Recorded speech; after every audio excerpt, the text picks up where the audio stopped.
Hi, Bio 11A. Welcome to week 7. We are moving on. This week you're going to have a lot of Punnett squares. You've probably done these years ago. Uh, it's when you're trying to figure out the probability of something being inherited. You need to practice these. You need to practice them a lot because on the next test there's a bunch of them. So you would have, for example, one Punnett square and then various questions that come from that.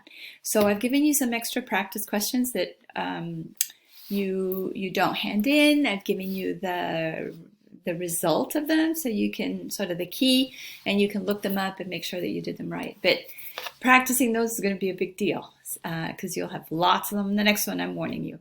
So I think that's the major part. It's inheritance that we're talking about this week. And yeah, so we move on. And so we have this week upcoming, the following, and then spring break. I've also mentioned in the notes about extra credit. I know it's been raining a lot, but if you get outside and do some cool stuff, go to the Museum of Natural History. I've posted something about that also. You can get extra credit points. Okay, enjoy the week. It'll stop raining soon. Bye.